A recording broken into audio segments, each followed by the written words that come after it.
So basically, we all know that DNA sequencing, not RNA, but DNA sequencing has been in the scene for a long time now, like for 40 years more or less, and even recently, some renowned scientists won a Nobel for that.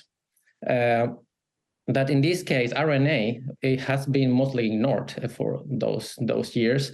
There's been some papers being out there, but I can just count them with my hand. So by that fact, we said, okay, this is maybe the time that we demonstrate that it is certainly possible to sequence RNA from those animals that are now extinct, but for which we still have some remnants, some tissues, some specimens stored in museums. So we were able to do that basically by applying techniques that are commonly used nowadays for modern tissues, for fresh tissues, but maybe tweaking them a little bit, because we need to consider that these molecules have been there for a long time.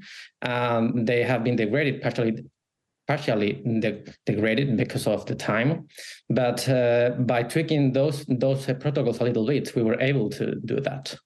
And Emilio, tell us, what is the difference, the significance of the difference between RNA and DNA? Yes. So for this question, I might tell you a little bit of a story, because, you know, like for instance, let's consider that all the restaurants that are in Sydney or in Melbourne, they all share common features, like, you know, having a kitchen or having tables, chairs, or having some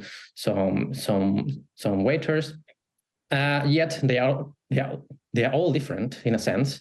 Say they all are different, even if they belong to the same brand. So with DNA sequencing, with DNA, not with the RNA, what we are doing is we are always going to the restaurants, but we are just reading the book of the recipes that, you know, have all the recipes that can be done in this restaurant.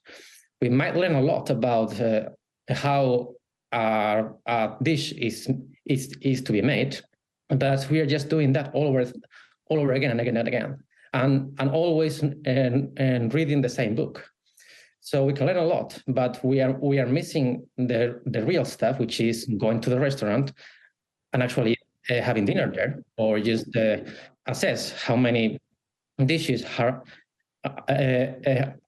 been sold these days. We can compare a sushi bar with a tapas bar. We can maybe taste some ramen in the sushi bar, whereas in the tapas bar we can taste some nice sangria or some nice paella. With DNA sequencing, this is not possible, but with RNA, this is for the first time possible in the Tasmanian tiger. And this is what we did. We just focus on the RNA, which gives us the difference in how the cell works in different tissues. In this case, we used muscle and skin tissues. This was not possible before with DNA sequencing. So knowing the recipe, so to speak, now, Emilio, how does this help you with further research or even the possibility of creating another Tasmanian tiger?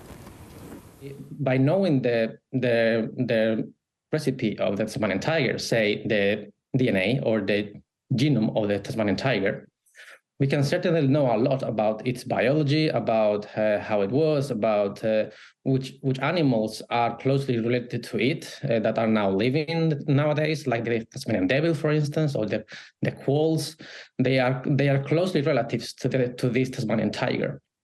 But for actually, if you want to actually recreate a Tasmanian tiger nowadays, you will need to know more about the real biology of this animal, say, going to the RNA or even to the proteins of these animals, and not just focus on the DNA.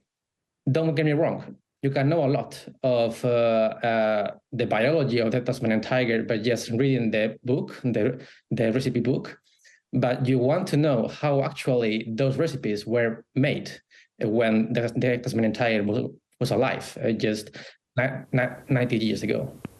So So will other research benefit now from what you've discovered? We hope to advocate that these researchers not only focus on the DNA, but also try to get more knowledge on how these animals were when they were alive by just studying the RNA, which, as I said before, gives you not only the book of the recipes that formed these living organisms, but allows you to go to the cell, to the tissues, and see how they were really working when they were alive, how they were regulated, how these cells were metabolically active, how the genes were being expressed, and how the RNAs were regulating the living cell when it was alive. Really fascinating work, Emilio. Great to talk. Thanks so much. Thank you. Thank you very much.